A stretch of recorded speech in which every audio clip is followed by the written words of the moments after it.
ನಮಸ್ಕಾರ. ರಿವ್ಯೂ ಚಾನಲ್ಗೆ ಸ್ವಾಗತ. ನಾನು ಸೌಖ್ಯ ಗಾಂವ್ಕರ್. ರಾಹುಲ್ ಗಾಂಧಿ ದೊಡ್ಡ ತಪ್ಪೊಂದನ್ನು ಮಾಡಿದ್ದಾರಾ? ಈಗ ಸೋಷಿಯಲ್ ಮೀಡಿಯಾದಲ್ಲಿ ಮತ್ತು ಹೊರಗಡೆ ಕೂಡ ತುಂಬಿ ತುಳುಕ್ತಾ ಇದೆ ಆಕ್ರೋಶ. ಬಿಜೆಪಿ ಮುಗಿ ಬೀಳ್ತಾ ಇದೆ.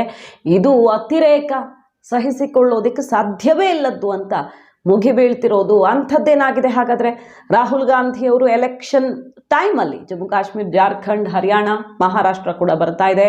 ಬಹಳ ಪ್ರತಿಷ್ಠೆಯ ಸಮರ ಎದುರುಗಿರೋ ಹೊತ್ತಲ್ಲಿ ದೊಡ್ಡ ಎಡವಟ್ಟೇನಾದರೂ ಮಾಡ್ಕೊಂಡ್ರ ಏನಿದು? ಹಾಗಾದರೆ ಮಾಹಿತಿನ ಮುಂದೆ ಇಡ್ತಾ ಇದೀವಿ. ಮಿಸ್ ಮಾಡಿದ್ರೆ ನಮ್ಮ ಚಾನಲ್ನ ಸಬ್ಸ್ಕ್ರೈಬ್ ಮಾಡಿ, ನಿಮ್ಮ ಅಭಿಪ್ರಾಯ ಕಮೆಂಟ್ ಮಾಡಿ ತಿಳಿಸಿ. ಎಸ್ ವೀಕ್ಷಕರೇ, ರಾಹುಲ್ ಗಾಂಧಿಯವರು ಹಿಂದೂಗಳಿಗೆ ಅವಮಾನಿಸಿದ್ದಾರೆ ಅನ್ನೋ ವಿಷಯ ಸುಮಾರು ದಿನಗಳಿಂದ, ಅದರಲ್ಲೂ LOP ಆದ ಮೇಲೂ ಕೂಡ ಜಟಾಪಟಿ ಕಾರಣ ಆಗಿದೆ. ಅವರ ವಿರುದ್ಧ ದೂರು ಕೊಟ್ಟು FIR ಮಾಡೋ ತನಕ ಪ್ರಯತ್ನಗಳಾಗಿವೆ, ಕಾನೂನು ಹೋರಾಟ ಆಗಿದೆ. ಯಾಕಂದರೆ ಹಿಂದೂಗಳು ಅಂತ ಕರ್ಕೊಳ್ಳೋರು ಸಮಾಜದಲ್ಲಿ ಶಾಂತಿ ಹದಗೆಡಿಸ್ತಾರೆ ಅಂತ ರಾಹುಲ್ ಗಾಂಧಿ ತಪ್ಪು ಸಂದೇಶ ಕೊಟ್ಟಿದ್ದಾರೆ ಅನ್ನೋದು ಬಿಜೆಪಿಯ ಗಂಭೀರವಾದ ಆರೋಪ. ಸೆಷನ್ನಲ್ಲಿ ಆ ಸ್ಟೇಟ್ಮೆಂಟ್ನ ಬಗ್ಗೆ ಆಕ್ರೋಶ ಭುಗಿಲೆದ್ದಿದ್ದು ಎಲ್ಲ ನೋಡಿದ್ದೀವಲ್ವಾ?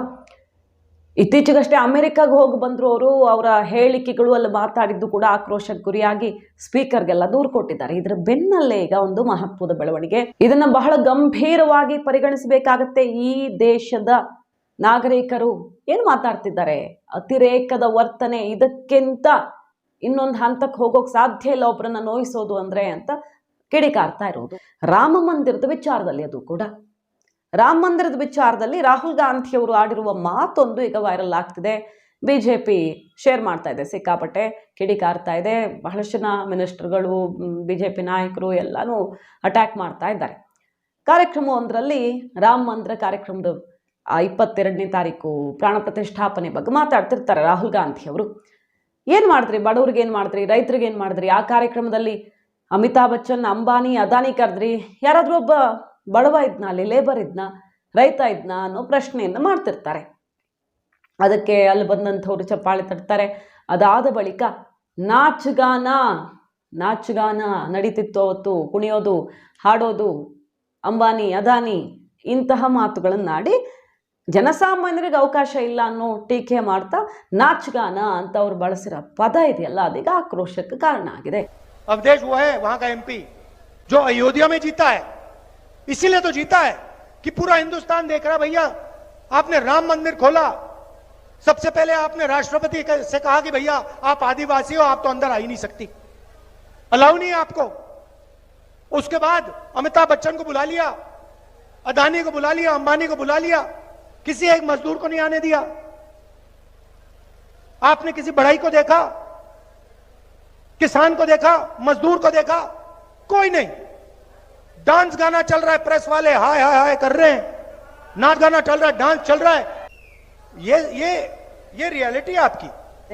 ಬಿಜೆಪಿ ರಾಮ ಮಂದಿರ ಪ್ರಾಣ ಪ್ರತಿಷ್ಠಾಪನೆಯ ಪೂಜ್ಯ ಕಾರ್ಯಕ್ರಮವನ್ನು ಒಂದು ಬಹಳ ಭಕ್ತಿ ಭಾವದಿಂದ ಇಡೀ ದೇಶ ಸಂಭ್ರಮಿಸಿರುವ, ಗೌರವಿಸಿರೋ ಕಾರ್ಯಕ್ರಮವನ್ನು ನೀವು ನಾಚಗಾನ ಅಂತ ಅಷ್ಟು ಸಲೀಸಾಗಿ ಹೇಳ್ತೀರಿ ಅಂದರೆ ಏನು ಹೇಳೋಣ ನಿಮ್ಮ ಬುದ್ಧಿಗೆ ಅಂತ ಈಗ ತಿರುಗೇಟು ಕೊಡ್ತಾ ಇರೋದು. ಅಷ್ಟೇ ಅಲ್ಲ, ಹಿಂದೂಗಳ ಸಂಪ್ರದಾಯ, ಭಾವನೆ, ಆಚರಣೆಗಳನ್ನು, ಈ ನೆಲದ ಸಂಪ್ರದಾಯವನ್ನು ಅರ್ಥ ಮಾಡ್ಕೊಳ್ಳೋದಕ್ಕೆ ನಿಮಗೆ ಮುಂದೆ ಯಾವತ್ತಾದರೂ ಸಾಧ್ಯವಾಗುತ್ತೋ ಏನೋ ಗೊತ್ತಿಲ್ಲ. ಸದ್ಯಕ್ಕಂತೂ ನಿಮ್ಗೆ ಗೊತ್ತಿಲ್ಲ ಬಿಡಿ ಆ ವಿಚಾರ. ಹಾಗಾಗಿ ಈ ಹಂತಕ್ಕೆ ಮಾತಾಡೋಕೆ ಸಾಧ್ಯ ಅಂತ ಆಕ್ರೋಶ ವ್ಯಕ್ತಪಡಿಸ್ತಿದ್ದಾರೆ. ಅಷ್ಟೇ ಅಲ್ಲ, ಇದು 1 ವರ್ಷ 2 ವರ್ಷದ ಅಥವಾ 1 ದಶಕ 2 ದಶಕದ ಕನಸಲ್ಲ, ನೂರಾರು ವರ್ಷಗಳ ತಪಸ್ಸು, ಕೊನೆಗೂ ಆ ಕನಸು ನನಸಾದಂಥ ಗಳಿಗೆ ಪ್ರಾಣ ಪ್ರತಿಷ್ಠಾಪನೆ.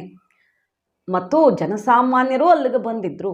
ನಿಮಗದು ಕಾಣಿಸಿಲ್ವಾ? ಬರೀ ಸೆಲೆಬ್ರಿಟೀಸ್ ಬಂದಿದ್ರೆ ಜನಸಾಮಾನ್ಯರು ಯಾವ್ಯಾವ ಊರಿಂದ ನಡ್ಕೊಂಡು, ಪಾದಯಾತ್ರೆ ಮಾಡಿಕೊಂಡು, ಉಪವಾಸ ಮಾಡಿಕೊಂಡು, ಏನೇನು ಮಾಡ್ಕೊಂಡು ಬಂದಿದ್ರು ಕಾಣಲಿಲ್ವಾ?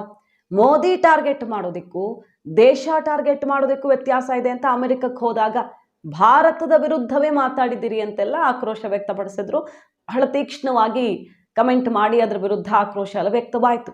ಈಗ ಮೋದಿ ಕಮೆಂಟ್ ಮಾಡೋದಕ್ಕೂ, ರಾಮನನ್ನ ಮತ್ತು ಹಿಂದೂ ಧರ್ಮದ ಆಚರಣೆಗಳನ್ನೇ ಕಮೆಂಟ್ ಮಾಡೋದಕ್ಕೂ ವ್ಯತ್ಯಾಸವನ್ನು ಮೊದಲು ಅರ್ಥ ಮಾಡ್ಕೊಳ್ಳಿ ಅಂತ ಮುಗಿ ಬೀಳ್ತಾ ಇರೋದು ಕಮಲ ಪಡೆ. ಮೋದಿ ಉಪವಾಸ ಅಥವಾ ಆಚರಣೆ ಅಲ್ಲಿ ಹೋಗಿದ್ದು ಅದನ್ನು ಕಮೆಂಟ್ ಮಾಡೋದು ಒಂದು ಹಂತಕ್ಕೆ, ಪ್ರತಿಪಕ್ಷವಾಗಿ ಇದು ಇದ್ದಿದ್ದೇ. ಆದರೆ ರಾಮ ಪ್ರಾಣ ಪ್ರತಿಷ್ಠಾಪನೆಯನ್ನು ನಾಚಗಾನ ಅಂದ್ಬಿಟ್ರಾ ಅಂತ ಈಗ ಮುಗಿ ಬೀಳ್ತಾ ಇದೆ ಬಿಜೆಪಿ. ರಾಹುಲ್ ಗಾಂಧಿಯವರ ವಿರುದ್ಧ ಅಲ್ಲಿ ಯಾರ್ಯಾರು ಬಂದಿದ್ರು ಅಂತ ನೋಡಿಲ್ವಾ ನಿಮಗೆ? ಬರೀ ಅಮಿತಾಬ್ ಬಚ್ಚನ್ ಮತ್ತು ಅಂಬಾನಿ, ಅದಾನಿ ಕಾಣಿಸಿದ್ರ? ಅನ್ನುವ ಪ್ರಶ್ನೆಯನ್ನು ಇಟ್ಟು ವಿಡಿಯೋ ಶೇರ್ ಮಾಡಿ ರಾಹುಲ್ ಗಾಂಧಿ ಅವರ ಮಾತಿನ ಆ ತುಣುಕನ್ನು ಶೇರ್ ಮಾಡಿ ಈಗ ಕಿಡಿಕಾರ್ತಾ ಇರೋದು. ಮೊನ್ನೆ ಅಷ್ಟೇ ಅಮೆರಿಕದಲ್ಲಿ ಸಿಖ್ ಸಮುದಾಯದ ಬಗ್ಗೆ ಮಾತನಾಡಿದ್ದು, ಅವ್ರಿಗೆ ಟರ್ಬನ್ ಹಾಕೋದಕ್ಕೂ ಸ್ವಾತಂತ್ರ್ಯ ಇಲ್ಲ, ಭಾರತದಲ್ಲಿ ಧಾರ್ಮಿಕ ಸ್ವಾತಂತ್ರ್ಯ ಅನ್ನೋದ್ರ ಬಗ್ಗೆ ಎಲ್ಲ ಟೀಕೆ ಮಾಡಿ ಬಂದಿದ್ರು. ಅದ್ರ ವಿರುದ್ಧ ಪ್ರೊಟೆಸ್ಟ್ ಆಯಿತು, FIR ಆಗಿದೆ. ಅಷ್ಟೇ ಅಲ್ಲ, ಸ್ಪೀಕರ್ಗೊಂದು ದೂರು ಹೋಗಿದೆ, ರಾಹುಲ್ ಗಾಂಧಿ ಪಾಸ್ಪೋರ್ಟನ್ನೇ ರದ್ದು ಮಾಡಬೇಕು, ಈ ರೀತಿ ದ್ವೇಷ ಹರಡ್ತಿದ್ದಾರೆ ಅಂತ. ಇಷ್ಟೆಲ್ಲದರ ನಡುವೆ ಈಗ ರಾಹುಲ್ ಗಾಂಧಿ ಅವರ ಹೇಳಿಕೆ ಚರ್ಚೆಗೆ ಗ್ರಾಸವಾಗಿದೆ. ಮಾಹಿತಿ ನಿಮಗೆ ಇಷ್ಟ ಆಗಿದ್ರೆ ಮಿಸ್ ಮಾಡದೆ ನಮ್ಮ ಚಾನಲ್ನ ಸಬ್ಸ್ಕ್ರೈಬ್ ಮಾಡಿ, ನಿಮ್ಮ ಅಭಿಪ್ರಾಯ ಕಮೆಂಟ್ ಮಾಡಿ ತಿಳಿಸಿ. Thank you.